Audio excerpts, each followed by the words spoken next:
নমস্কার বন্ধুরা, আজকে এসে গেছি একটা বাড়ির ভিডিও নিয়ে।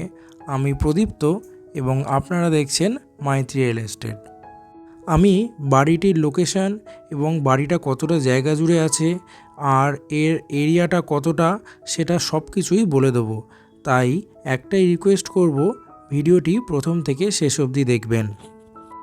ঢুকেই দেখতে পাচ্ছেন একটা বড় জায়গা ছাড়া আছে, তো এটা আপনারা কার পার্কিং হিসাবে ব্যবহার করতে পারবেন। আর যে ফ্রন্টের রাস্তাটা দেখছেন বা মেন এন্ট্রেন্স যে রাস্তাটা দিয়ে দেখছেন, সেই রাস্তাটাও 10 ফুট চওড়া আছে, তাই গাড়ি নিয়ে কোনো সমস্যা হবে না। সকলেই প্রায় বাড়ির সাথে একটা কার পার্কিং খোঁজেন, তো তাদের জন্য এটা খুবই ভালো হবে। ঢুকতেই এটা বারান্দা আছে, বারান্দাটা দুটো দিক দিয়ে আছে। এই দিক দিয়ে সাউথের দিক এবং রাস্তার যে সামনের দিকটা দেখছেন সেটা হচ্ছে পূর্ব দিক। বারান্দায় ওয়াশিং মেশিনের জন্য পয়েন্টও করে দেওয়া আছে এবং দেখতেই পাচ্ছেন বারান্দাটা গ্রিল দিয়ে ঘেরা আছে আর বারান্দাটা 3 ফুট চওড়া আছে। বাড়ির সামনেটাও দেখছেন প্রায় 3 ফুট অবধি ছাড়া আছে। ঢুকেই যে ঘরটা দেখছেন সেটা একটা ড্রয়িং রুম। এখানে আসবাবপত্রগুলো দেখে বুঝতে পারছেন যে ঘরটা কিভাবে সেট আপ করা যেতে পারে।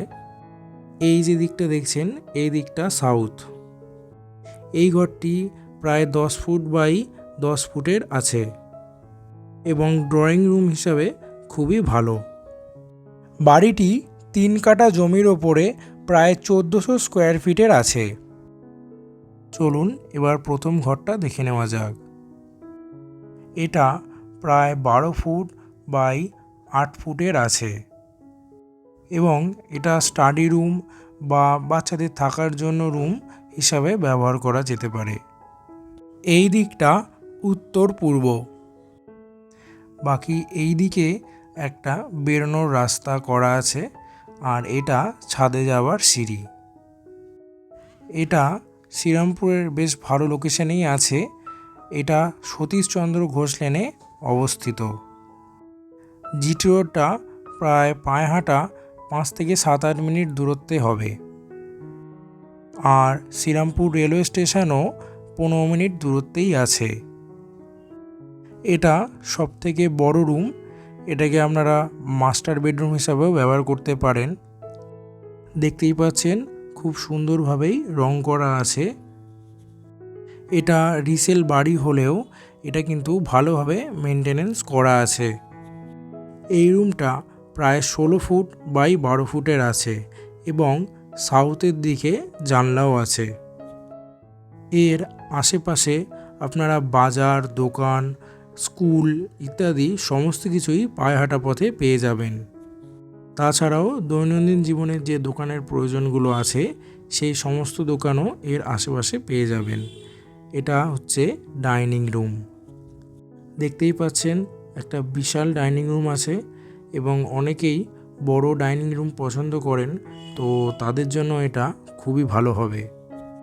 এটাও প্রায় 16 ফুট বাই 12 ফুটের আছে।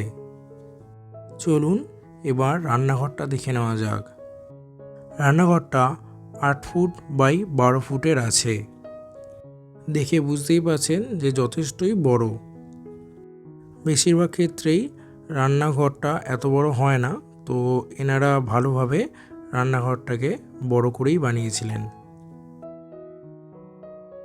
এই যে লোকেশনটা আছে এর আর একটা পজিটিভ পয়েন্ট হলো যারা স্পোর্টস নিয়ে ভাবনা চিন্তা করেন তাদের জন্য খুবই ভালো। হাঁটা পথে ক্রিকেটের জন্য, ফুটবলের জন্য, টেনিসের জন্য, টেবিল টেনিসের জন্য এবং রাইফেল শুটিংয়ের জন্যও মাঠ আছে। এটা একটা কমন টয়লেট এবং দেখতে পাচ্ছেন টয়লেটটাও যথেষ্ট বড় জায়গা জুড়েই আছে এবং টয়লেটের সমস্ত ফিটিংসই করে দেওয়া আছে এবং গিজার পয়েন্টও করে দেওয়া আছে, সেটা দেখতে পাচ্ছেন। এটা ছাড়াও আর একটা টয়লেট আছে, চলুন সেটা দেখে নেওয়া যাক। এই টয়লেটটাও যথেষ্টই বড় এবং এখানেও সমস্ত কিছু পয়েন্ট আর ফিটিংস করে দেওয়া আছে। এখানে দুটো টয়লেটেই কোমোড সিস্টেমের করা আছে এবং গিজার পয়েন্টও দুটো টয়লেটেই করে দেওয়া আছে। বাড়িটি যদি ভিজিট করতে চান তাহলে আমাদের সাথে অবশ্যই যোগাযোগ করবেন। আমাদের কন্ট্যাক্ট ডিটেলস ভিডিওর ডেসক্রিপশান বক্সে দেওয়া আছে।